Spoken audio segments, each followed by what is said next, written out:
And just to echo something that we're hearing in the community, the deaf community needs that assistance as well. If we rely on people being able to hear and we provide them with literature that might not be to their level and they can't hear, then I know that some have asked for some other mechanism for them to be able to get assistance. So if we do that in a standard way, we want to make sure that we do that. Absolutely. So to address the literacy concerns, one of the things that we did with the most recent instructions for the new residential test kit is we incorporated a lot of graphics into it because this is a difficult topic, and when you go to the two-bottle system, it's definitely more complex. It's very difficult to explain. It's very easy to show. And so we've incorporated the use of graphics with that, and it's our plan moving forward to the extent possible to incorporate graphics to assist with that. Okay. Thanks, George. For the sake of time, we need to move on. If there's no really pressing questions, we'll do that. I was going to ask Scott to show us the website, but while your computer's completing updating, if Jacques, you can go, and if your computer's done doing its thing, Colonel Hepica, then if we can see a little bit about this website that you're doing that really tracks all this stuff, it'd be helpful to see. Mr. McNeil, the floor is yours. Good morning. With the State Budget Office, we are responsible for developing the Governor's budget recommendation annually and presenting that recommendation to the legislature, and then working with the legislature to get the appropriations to support the state's $55 billion budget. Back in March, as we were working to finalize the 2017 budget, which began October 1st of this year, we were also working diligently to get over $200 million in state resources appropriated for the Flint emergency. There was strong legislative interest and other interest in having some sort of vehicle available to track these resources. So our office, working together with our internal audit partners, developed a tracking tool which is available, accessible on the michigan.gov/Flint-Water website, which I've pulled up for you here. If you are not aware of it, I'd encourage your perusal at your convenience, maybe even make it a favorite. A lot of good information here on the city of Flint and what we've been doing, what the city and the state have been doing to address this issue. On this website, there's an expenditure tracking drop-down menu, which will get you to a spreadsheet. And for those of you who are not overly enamored with spreadsheets, I will go through this very quickly so that we can save some time for questions. I've also presented developed a cheat sheet. I hope you have a copy of it. It's a one-pager.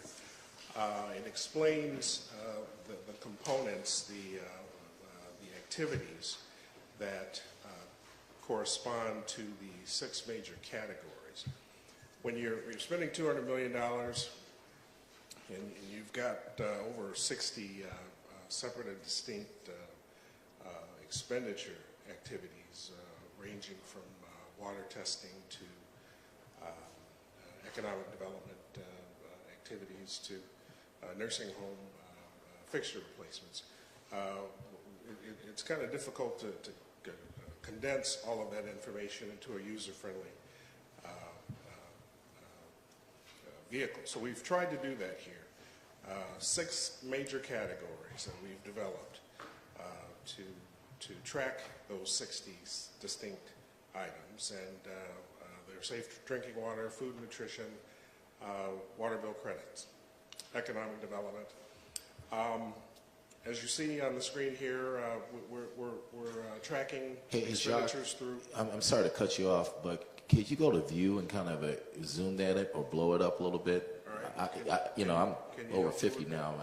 I don't want to admit that, but I can't see that. And you got glasses on. There we go. Does that help? That much better. Thank Is you. that too?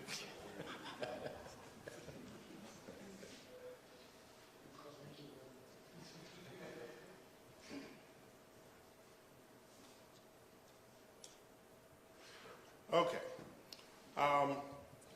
We've been tracking the expenditures since March of 2016. We update this on a monthly basis. What you see here, the top categories are the appropriations by the specific category. What has been spent to date is the second or third column from the left here. For example, of the safe drinking water category, we've appropriated some $72 million. We've spent $26 million to date. In the column just to the right of that, we've got encumbrances or obligations, meaning we've got contractual vehicles in place or are on our way to have bids or RFPs out on the street to get resources committed of some $5 million.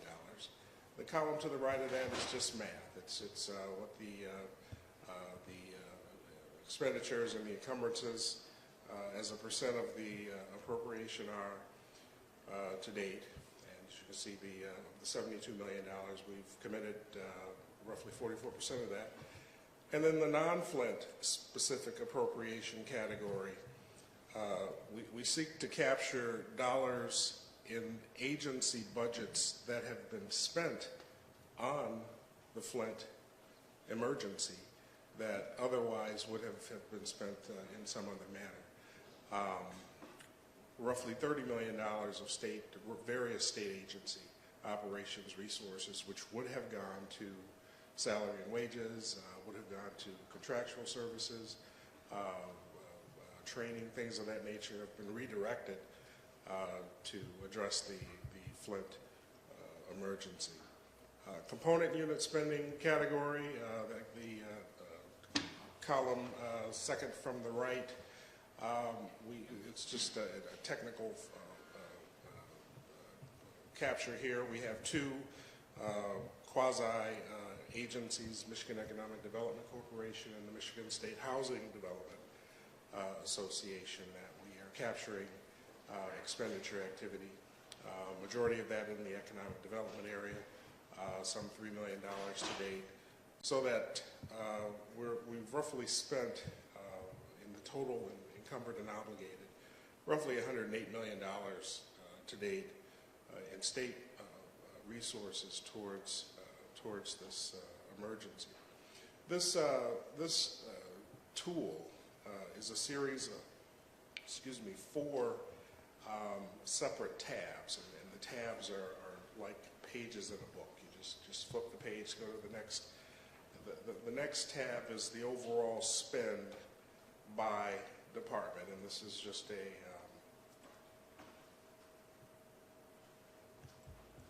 high-level summary here, folks. This is not intended to overwhelm.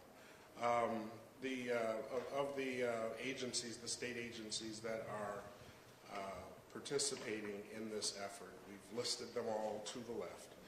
What we've listed at the top of the page in the columns are the specific authority vehicles which these resources are appropriated in. And you could probably tell that our audit team put this together. This is a perfect audit tracking tool. Public acts are budget appropriation vehicles. They go all the way back to 2015 when the disaster was declared, up through PA 249 of 2016. You don't see any dollars in that category yet. That is the school aid budget bill. We should have some expenditure activity reflected in that category in our next posting. And then the non-Flint specific appropriations, we talked about that. That's the agency operational budgets where they have earmarked or allocated resources towards this effort. So again, $108 million total spend. The next page or the next tab is the spend by department and outcome. And all we've done here is overlay the categories, the safe drinking water category, the food and nutrition, and overlay that with the department or agency that is incurred expenditures under that category. So you can see under safe drinking water, it's touched agriculture, civil rights, it's touched licensing and regulations, state police obviously, and talent and economic development. The next page or tab is the Flint Water Expenditure Tracking Document. And this, folks, is the guts of the data. This if you were to print this out, it'd be an 8.5 by 14, numerous pages, but it's got all of the base level detail of the expenditures that are reflected in the summary pages beforehand. This is the agency impacted vendor information where we have it, the category, the amount of spend, the amount appropriated, and information on what our outcomes, desired outcomes or outputs for the respective category. It's a wealth of information in this particular tab. If you have the time to review it, I would encourage you to do so. So what we're doing here, if you see in the second column, we've got the department, the outcome category. We're simply doing a sort on those two to populate the information on the summary page. Very simple, very straightforward. You know, it's a lot of money. Unless you're spending resources on salary and wages and feeding prisoners, it takes some time to spend $200 million. It's something that you don't do overnight. Okay, we have Sylvester and then Dr. Sullivan. Sure. Yes, sir. So my first, I want to start with a comment. Thank you for sharing this information.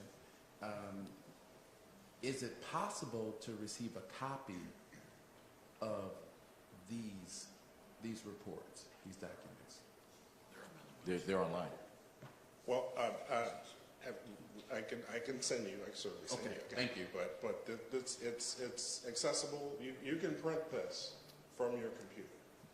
Just hit the print and so. But yeah, I can reach you. But they're updated on a monthly basis, you said, or We update this on a monthly. This is the last update is that you see reflected here is September. We had hoped to move from a monthly reporting to a quarterly reporting, which is part of the reason we don't have October numbers up here. We're also going through book closing. Our fiscal year 16 ended September 30th. We're closing the books on that budget. We started a new fiscal year 17, October 1st. So the next update you'll see of data here will be November 30th. Okay, I would suggest if you talk to the department that you stay with a monthly report on this particular issue. So just... We intend to. Okay, good. Dr. Sullivan? Thank you very much for this. I'm talking to somebody who loves spreadsheets. And, just so that I understand, in the second and third tab where you have the different public acts, Yes. does that match to the first page where you talk about appropriations?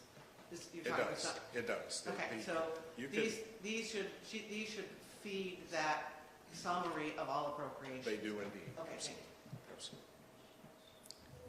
Absolutely. Yeah, Dr. Captain Pelosi.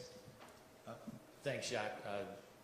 Appreciate all the work you and your team are doing on this. I just want to note that under the safe drinking water, so everyone's aware, we had a 25% match to the federal funds for the commodities. That was offset by the volunteer work. We were tracking all the volunteer hours at the local and state level. So I want to make sure everyone knows that we offset 25% of the cost of the commodities we received from the federal government with the volunteerism that was out there. And I think that's important because if you don't track that, that's 25% more. And when you're talking millions and millions of dollars, that's money that would have been, we would have had to take that from somewhere else. So I think it's important to note that I don't believe that's reflected up there, that 25% match. It is not. That's a great point. And I mean, when we're talking about match, thank you for mentioning that. Our friend Nick Lyon and his agency have done some great work in using their internal resources to match dollars that are not reflected here. Some $4.5 billion in Nick's budget was reallocated to leverage some $16 million in Medicaid resources. So as may I understand, so the matching funds are not reflected Matching in this? funds are not reflected. Okay, so how much has the state matched that's not reflected, With the water and the Health and Human Services piece, I don't know. I can get an answer for you. Okay, Dr. Sullivan and then Sylvester.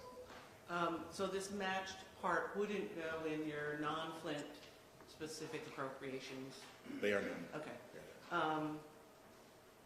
Just so that I'm understanding, the category safe water, is that just bottled water being supplied? I mean, what does that mean? It is not. I don't know. Thank you. My cheat sheet here. Safe water encompasses not only bottled water, but the water bill credits, some testing work that has been done, a host of categories. So it's presentation. It's just a presentation. All right, yeah, I got a distraction over here from, no, just kidding. No. So my question, and thank you, Captain Kalinsky, for raising your question about match. So my question is there a separate report that gives a breakdown of federal dollars that were directed to the state specifically for helping with the recovery in the city of Flint? And can we have a copy of that report as well? I am not aware of any federal report that has been released to date.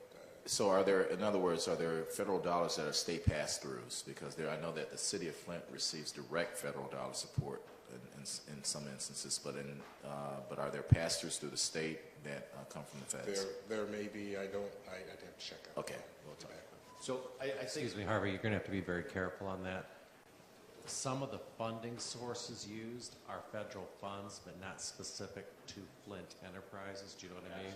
Like Safe Drinking Water Act is a state federal match, but the state chooses how to use it. Say it one more time, I'm sorry, another distraction. No, just kidding. Rich is tough, isn't he? There's a pattern. You two can't sit next to each other. That's the problem. Just some of the programs are a blend of state and federal funds, but for example, the Safe Drinking Water Act has some federal funds in it, but how that is allocated is a state decision, so they're reported as state costs. But to your question, do we have a separate report on federal dollars that come directly to the city on this? No. So can we get that broken out by how much is actually from the federal government versus what specifically came from the state budget? So what you're reflecting here is total state fund expenditures. These are resources that the Michigan legislature Right. appropriated Right. using your tax resources. And then there's another category of matching funds that we're not saying. We'll talk to you about that. And then there are federal resources that are coming in. And to your point, Mike, you make a good point. There are some categories that are not specific to the Flint crisis, but they've been used to allocate for support for this issue. Correct. Right. Okay. Mayor, you had your Well, hand. no, I was going to, when you brought that up, because I was going to ask how the priorities have been set. For the different categories and what went in there. The priorities. Mayor, do you have the one-pager? The priorities are actually the activities. Those are the expenditures. The priorities are a reflection of the emergency.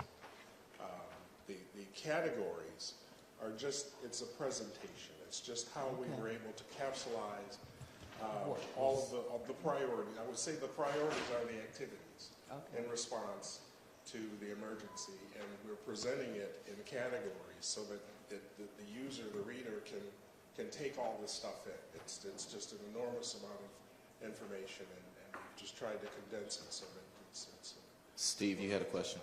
All Yeah, right. well, I guess I want to ask a little further into what the mayor requested is, Steve pointed at me and Well, Steve, this group over here is, we're going to split you guys. we all sat in the same classroom and we were distractions. Share your there, too. notes. Right. So I guess, so the priorities are listed here, but the question is, how were they set? How did you determine that you would spend money in this area on specific things? Was the priorities, if I could, the priorities were set.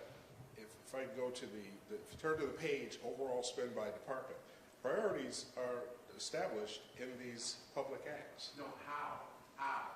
They were established by the legislature in response to your request. So, in other words, these priorities weren't established in one stop. It's over time in terms of the emergency. So there were, This is a as things unfolded. Go ahead, This is a Rich. progression of events. So Sylvester, I think I can maybe answer this question. So, for example, I think your question is, to what degree was the city's priorities and input baked into how we arrived at the 234 million and anything else? Yeah. And even Mission Flint, because it's my understanding Yeah. that group is meeting on a regular basis, and it would be nice to know that their input is reflected in the activities that are funded here. so what I can say to you, before you were appointed as the city administrator on actually Super Bowl Sunday, I remember it well because the mayor caused me to buy the pizza. The budget director and I sat down with the mayor and her team at the time, and we went through, what the city's priorities were, what the state thought the priorities might be, and that was actually the beginning of the 75-point program, prioritized accordingly, and then we had to go back and put dollars next to it. But that was the genesis of how this came together, and then there were lots and lots of meetings between January and March or April. When March, I think, is when the legislation was passed. Yes. Right. Some of it. Some of it. Legislation is So that's where that input was captured. Now, I can't speak to the federal government, both resources and dollars that came in from the federal government, but that's how the 234 million from the state was built up. Okay, Dr. Sullivan, and then we're going to have to move on after. Actually, Steve Branch. Okay, Steve, and then Dr. Sullivan. Just a quick question.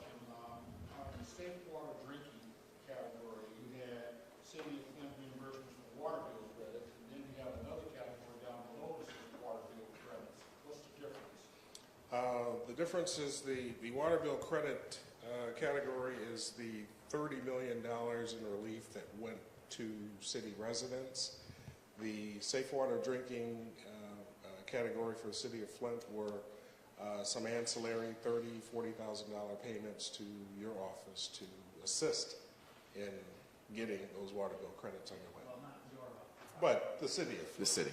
In the city of Flint to assist. We assisted with Al Munoz time, for instance, in his contract, software changes to implement the credits within the billing system. Thank you. I saw Steve, but when did you receive $34,000? Your face kind of lit up a little bit. Dr. Sullivan. I have one request, and that is that your category of safe drinking water, I'm getting that you mean the Safe Drinking Water Act, right? We weren't trying to replicate the Federal Safe Drinking Water Act. We were just trying to develop a category that Right. a reader.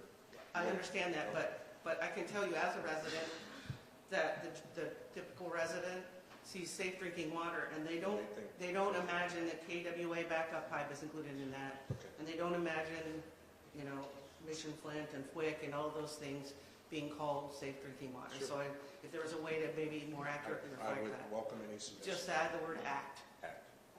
And then going down to the last category, I'm wondering who prioritized or who made the decision that Capitol Theater would be funded as part of this?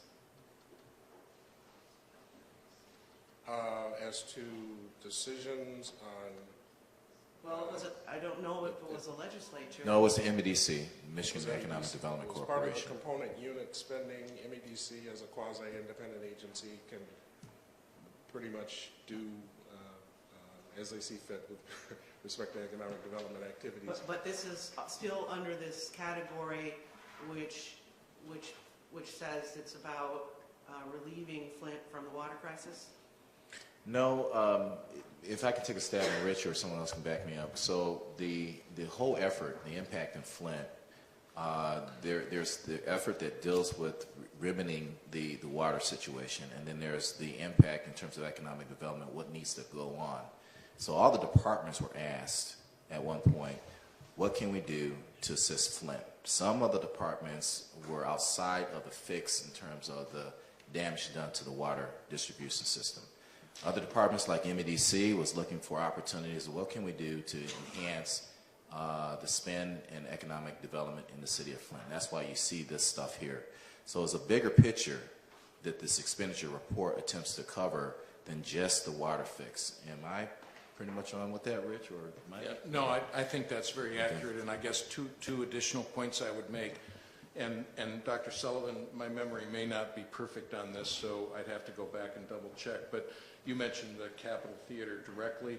I actually think that was a project that was coming down the path before the emergency occurred, and because it was Flint related, it was included because it had not yet been approved. But it's being counted as money spent toward this Flint route, the Flint issue or the Flint crisis. I love that this is so transparent, right? Yeah. I am aware that now that this has been presented, and I'm glad it's been presented, but I'm aware that residents are going to be looking at this, right? And they're going to be asking these questions. And I, as somebody who spends time with residents, want to have an answer. right. That If I could just continue. So, for example, as we're looking at the sustainability of Flint long term, there are lots of different components that go beyond the water, the infrastructure, et cetera. And for example, I can't remember, Mayor, for sure when this happened, but either in March or April, the mayor was appointed to the executive committee of the State Economic Development Corporation and has direct insight into how the Michigan Strategic Fund is actually deployed. And that was pursuant to a broader strategy saying we need to be thinking about Flint not only in terms of the water emergency, but about the quality of life and long-term sustainability of the community. And we need to be doing things as it relates to education, safety, infrastructure, et cetera. So while I accept the fact that, you know, maybe certain dollars should be excluded from this, and we should say this is all the water stuff, you know, that deals with the emergency, and everything else deals with what I would call sustainable future Flint. But that still is something, I mean, my mission Flint doesn't go away when the water emergency goes away. With all due respect, if we're talking about the sustainability and health of Flint, we began this meeting talking about shutting off water on numerous residents, worrying about the public health ramifications of that. That is a plan that says if the city isn't up to a 70% active accounts on water rate, that we'll just shut off. We have to. We'll be forced. The city will be forced to shut water off. Is certainly not a sustainable way to move toward a healthier Flint. I actually think we finished that discussion saying it was unacceptable for that to be the outcome, and we were not going to let that be the outcome. Dr. Sullivan? I would like to know that for sure. Okay, so let me just add something too. The folks who look at this information is also the legislature. The legislature has also asked for all dollars that have been spent in Flint. So the theater, the Capitol Theater, was in motion before the crisis was announced. And so this thing captures all dollars. And it will be helpful if you want to have a color-coded category where the category of spending is not necessarily directly related to the Flint crisis, if that will help clarify in your mind what monies have been spent and what monies aren't necessarily directed to the crisis. But when you look at the overall impact, this thing is so holistic, it has impact on everything, from attracting residents to the city of Flint, keeping people here, to economic development. So the crisis and the issue goes far beyond a lot more. But there are more eyes that are looking at this information, and particularly in the legislature. So they've asked for a holistic look at what we're spending in the city. Harvey, if I may, Yes. I think, and I hear Dr. Sullivan's concerns, that this is a document, this is fluid. We can make some modifications. Okay. If it helps to maybe segregate the economic development piece and just deal with Flint water emergency spending, we can do that. We can certainly do that. I'll take that back to the state budget director and see if we can make that change. We got Mike Zimmer, and then Just also one final comment, and it's probably a little rudimentary. I mean, to Harvey's point and Chris's point, at the beginning of all this, we reached out to all the departments and agencies and basically said, what can you do to help? What programs, what financial resources do you have that you can help? Economic development, MEDC stepped up, TIA stepped up, job training dollars that are providing assistance. But remember, those entities are funded either through the legislature or through the federal government and have certain limitations on how they can spend their money. So MEDC, TIA, basically explored and were creative within their funding streams to see how they could direct funding into Flint to help with the recovery. It wasn't as if they chose, I'll do economic development instead of more water. They don't have the ability within their revenue streams to do that. So we asked them to be creative within their revenue streams in terms of how they could help out in the city of Flint, but it was not a, you know what I mean, it was not a conscious decision, I'll do this instead of that. Sylvester. So I think what we are realizing here is that we have differences on how we should calculate and record investments into Flint. And I really echo what Dr. Sullivan said, is that if the Capitol Theater project was already in the pipeline, is it in fact inappropriate to include that here when it was already something being considered? And I would actually, while we may not agree, Mike, I agree with Dr. Sullivan on this one, primarily because, you know, as we think about recovering from the water crisis, that if this is something that was in the pipeline before that, then it's not a response to the water crisis. So, and then let me say my other thing. I asked a question about, and the mayor asked a question about community engagement. And that's something that the community really holds the administration to, about community engagement. So when I hear you say we went to all the departments and asked what they can do to help Flint, I realize that that's a part of the process, but it also, you know, kind of differs a little bit from engagement of Flint residents. And so I think that's something that should be pointed out. And then finally, I'd be remiss if I didn't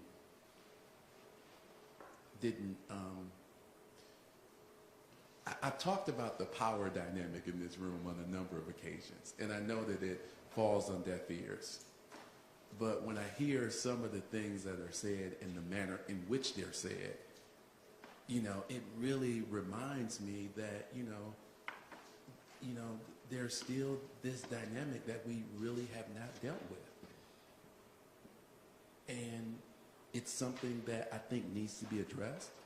And I realized that I can't ask the person in power to share their power, but I'm going to ask the person in power to share their power because it's necessary in this space. And the questions that we're asking are not for the sake of being antagonistic. The questions that we're asking are for the sake of so that we can carry back information, take back information to residents and be able to share information with them that is as accurate as possible. And I was at a meeting yesterday with a group of residents, many of which are 90 years old, and they're still extremely concerned about quality of life as a result of this water crisis. And so these are real life, people are still wrestling with this thing, and we're still fighting about power. We're still asking for you guys to allow Flint to be a part of the decision making. And it's really frustrating when that's something that we have to continue to deal with. And so I understand that, you're in power, but I'm asking you again, and I'll continue to ask, can we share that space with you so that we can represent the interests of residents? Go ahead. Yeah, I just wanted to add, when we say that they went to the departments to see what we can do to help Flint, I want you to understand, we then, as departments, went to Flint. I mean, in my case with education, we went to Flint schools and said, what can we do to help? We went to Genesee ISD and said, what can we do to help? So, yes, they went to the departments and said, what can we do to help Flint? But then we in the departments went to Flint and said, what is it we can do within our scope of authority and to help? And so we went to Flint schools and we went to Genesee ISD and then built, based on their request and what we know through health and research, that we needed to do for children to help them be successful. So I don't want it to be said that, we went to departments and then departments decided what to do for Flint. We went to the departments and then us departments went to Flint residents, went to Flint schools, went to Flint, Genesee ISD, went to research, and then developed a plan and got the approval of, worked with the school district and the ISD to determine how we're going to help Flint. So I just feel like the conversation is, the departments did what they wanted to do. No, we went to Flint residents and figured out what to do together. Dr. Reynolds? Not to belabor this point, but when this first came up several months ago, I asked the question, I was not sure, or I made the statement, I was not sure that Flint residents would say restoration of the Capitol Theater was at the top of our list when we haven't had a new school built since the 1970s. So yes, departments have discretion. Departments made plans based on their restrictions and their resources, but then there was a question of overall priority, and I just can't imagine a group of Flint citizens saying, yes, we want a theater refurbished over a new school, and that may go back to the city administrator's point. If I can just reply to that, again, I think, and Rich, correct me if I'm wrong, the theater restoration was in process before the crisis was announced. It got included in this number because the legislature had asked for all expenditures occurring in Flint. And so that number, the MEDC expenditure on the theater, was included. Was not done to invest in Flint to address the crisis. That's my I would understanding. suggest to you that will have to be very carefully communicated to Flint residents. I agree. Because those points may not resonate. And that's the issue, Dr. Reynolds, and that's when we were talking about how did these priorities get established, because that's what we have heard in the community. One of the things I've always talked about is economic development is going to be crucial for us to sustain the city, and we want to have that happen. But it's just like you said, we've got to explain to people, why is the Capitol Theater in there? Because while we want downtown to continue to grow and we want economic development, we're not saying that. But when you look at what are the priorities, it's how do you explain to the people that that was one of the priorities? And it has not been stated that way, that this is something that was already in progress, and that was why it was included. Because you're exactly right. They say, our school buildings are falling down. We've got neighborhoods that are falling down, so how did this get to be the priority? That's a good point. Mike? I know, don't mean to belabor this, but the Capitol Theater project, like the grocery store project and some of the other projects that MEDC was involved in, were coordinated through priorities identified with Flint and the Flint Chamber. And to the point about it already being in process, having used to sit on the Strategic Fund Board, there's a lot of things that are in process, and then there are things that are under active consideration. I think with a lot of push from the Flint Chamber, the grocery store, the Capitol Theater became much more actively in process. Yeah, Mike, if I had just, please, I'd like to, because I really appreciate the points that you're making, and the mayor hit it right on the nail, which is there is a perception that there was a trade-off between all of these other things that have nothing to do with solving the immediate water crisis and solving the immediate water crisis, and that's a very legitimate perception, and perception is reality as long as it exists. So, but I would just ask all of us to recognize that it's not a question of Capitol Theater versus lead pipe removal. It's Capitol Theater versus no Capitol Theater, and the 20 or so jobs that went with that. Or we're in the process of getting buses for MTA, and that's not up there at all. But there's many Flint residents that have access to jobs, but they don't have access to transportation. And so that's part of the sustainable thing. We're not going to not put money into infrastructure or lead pipe removal or water safety in order to get those buses, but we're doing everything we can with the Department of Transportation to get money for those buses. So I just ask us to remember that there are immediate emergency, immediate recovery, and then long-term sustainability, and we're not trading one off for the other. There's an old friend of mine coined the term the genius of the and versus the tyranny of the or, and I would just ask us to think along those lines. There's always another and, isn't there? Well, and we need to keep in mind people have seen us do a ribbon cutting for the Capitol Theater, but we still don't have a grocery store.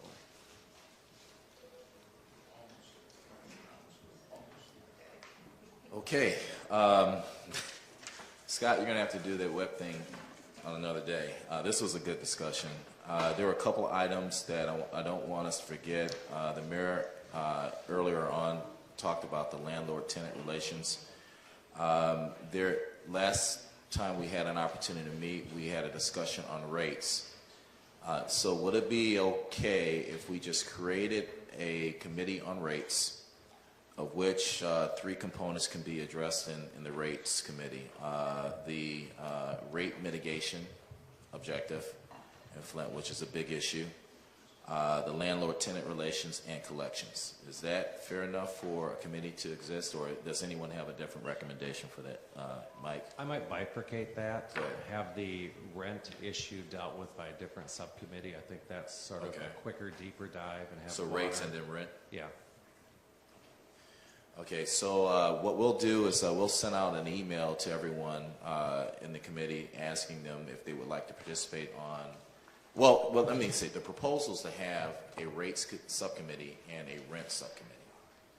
Does anyone have any objections to that? We don't have to do a formal vote or anything like that. Okay, so what we'll do is we'll send out an email asking for participants from this committee to serve on one of those 2 committees, and then we'll let the committee chair, whoever's selected as that chair, really move those issues forward. Mike, you have any suggestions on that? How to process? Okay, I see your mic is on. I'm always chatting. Okay, all right, good. Okay, with that, so we'll move forward with that. Meeting schedule in 2017, is the monthly meeting schedule adequate, or do you want to go stretch it out a little bit longer? Monthly? Okay. Monthly is fine. So what we'll do is we'll set out a calendar for folks to continue. We'll stay on this same cadence for the monthly meetings. There are no remarks from me other than thank you for all your remarks, and we stand adjourned. Harvey, Yes. did you bring up the issue of 2017 meetings, because we're not having any more this year, or? are- No, we have a meeting in December. Very good, thank you. Yes, so we're still on the monthly calendar. We don't have any dates for 217. Okay, thank you, everyone.